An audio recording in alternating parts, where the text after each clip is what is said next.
Continuing the discussion on the नए सूबे और इंतज़ामी यूनिट्स, बहस तो बहुत ही ज़्यादा हो चुकी है पूरे मुल्क में और ज़ोर पकड़ती जा रही है।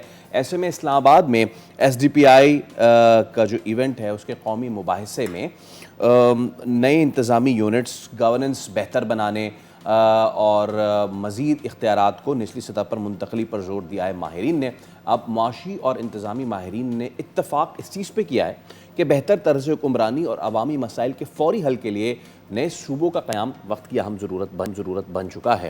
एब्सोल्युटली। इस्लामाबाद में मुनक़िदा मुबाहिसे में माहिरीन ने ज़ोर दिया कि जो इख्तियारात को निचली सतह तक मुंतकिल करने का प्रोसेस है, यही जो है वो एक्चुअली आपके मसाइल को मज़ीद कम कर सकता है और उसके लिए बेहतर ये होगा कि आप गवर्नेंस को डिवाइड करें ताकि अकाउंटेबिलिटी आ सके। इसी पर बात कर लेते हैं। डॉक्टर खाका मौजूद हैं, आप साबिक मुशीर हैं वज़ारत ख़ज़ाना के लिए।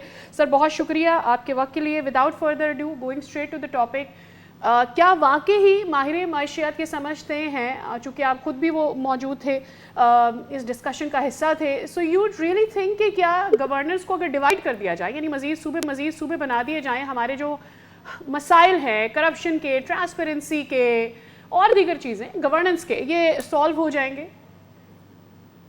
So everyone's looking for a developmental state. अगर इसका मतलब यूँ लें कि एक स्टेट जो एक चीयर लीडर का रोल प्ले कर रही हो, रेगुलेट कर रही हो, पॉलिसी साजी अच्छी कर रही हो, अगर इसको इस तरह समझेंगे आप, तो आप स्टेट की एक कैपेबिलिटी बिल्ड करना चाहते हैं। देखिए, आपको थोड़े से पीछे जाकर ये देखना पड़ेगा कि आपने जो जो रिफॉर्म किए थे, फॉर एग्जाम्पल आपने 2018 में 2009 में जब 18वीं तरमीम की, तो आपका मकसद यही था कि जो फेडरल गवर्नमेंट है और जो प्रोविंशियल गवर्नमेंट है, फेडरल गवर्नमेंट से नीचे की सतह पर सोशल वेलफेयर, हेल्थ, एजुकेशन, ज़कात, उशर, ये सब पावर्टी, ये सब डिवॉल्व कर दिया जाए जी। मैं बार बार कहता हूँ कि जो रिफॉर्म हुआ है पहले हमें उसको इम्प्लीमेंट करना है।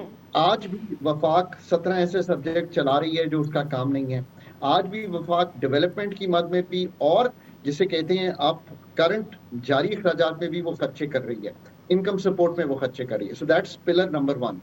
पिलर नंबर 2 इज के NFC 2014 के बाद नहीं हुआ, तो अगेन आपने डिवॉल्व तो किया पर उसको रिव्यू नहीं किया 2014 के बाद, इसलिए टैक्सेस की कलेक्शन प्लस जैसे अभी 82% पे डिवीजन हो रही है, आज के दौर में इसको सोचने की जरूरत है। फिर अब आपने जो बात की ना सूबों की और नीचे सतह पर पैसे जाने की, पहले उसकी बात कर लेते हैं।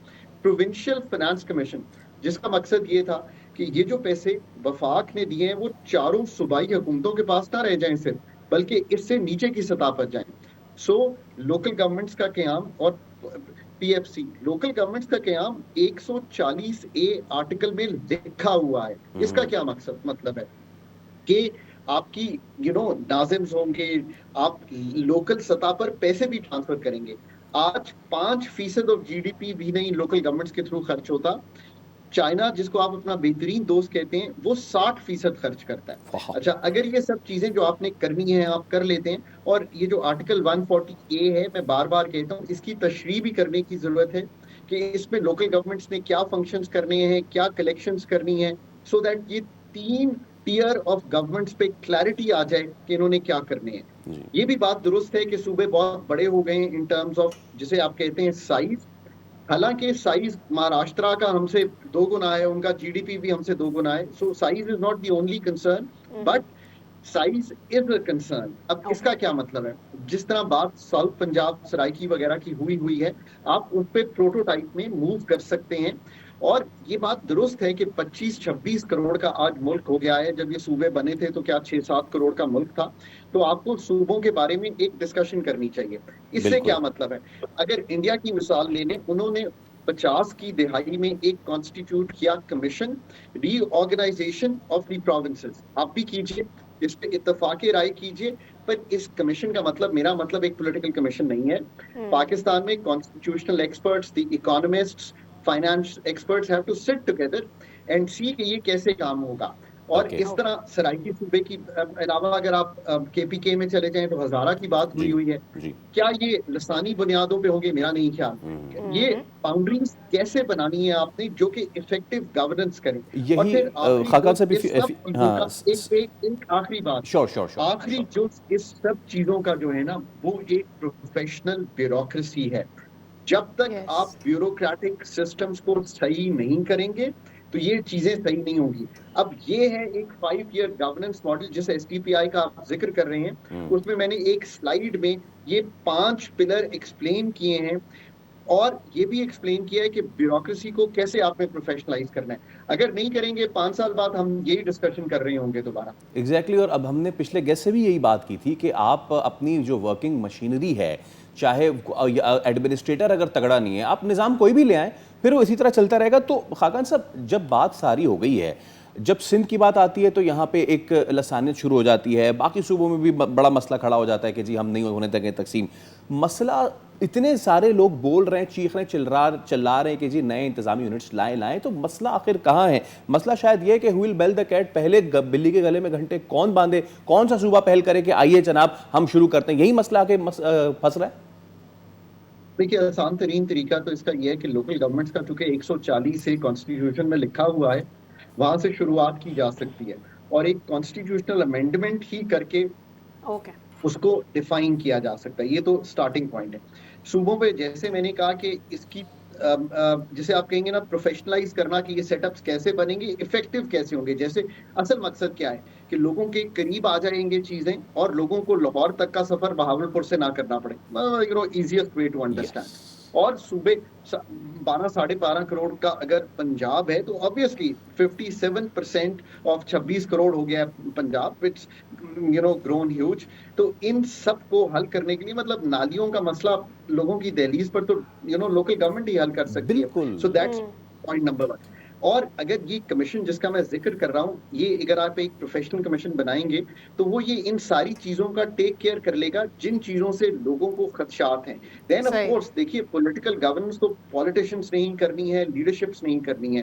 बाकी जो अदारे हैं, चाहे वो मुक्तदरा हो, जुडिशरी हो, एग्जीक्यूटिव हो, उनको सपोर्ट करना है। पर सबसे ज्यादा ये बात भी यहाँ है कि आपने एडमिनिस्ट्रेटर का जिक्र किया ना, intake of bureaucracy, promotions of bureaucracy, जिसपे कहते हैं monetisation of perks and privileges of bureaucracy, professionalisation of bureaucracy, intake ही प्रोफेशनलाइज हो। ये सारा काम भी हमने पिछली कई दिहाइयों से अनफॉर्चुनेटली नहीं किया। इसकी बात तो बहुत हुई है पर कर नहीं पा रहे। I think it's high time कि अगले लेकिन 5 खाकान साल साहब, हम की इस तरह कैसे तैयार कर मेक सकते हैं। श्योर करेंगे कि ये चीज़ें हमें वापस आकर हॉन्ट नहीं करेंगी? मैं छोटी सी मिसाल देती हूँ without taking much time. NFC award बाद में पता चला कि जी अब आपको वफाक को ज़्यादा हिस्सा चाहिए, सूबों को कम देना है। सो हम कैसे इसको मेक श्योर करेंगे कि ये हमें बाद में तंग नहीं करेंगी चीज़ें, कि हमने डिसीजन ले लिया और अब वापस जाना है?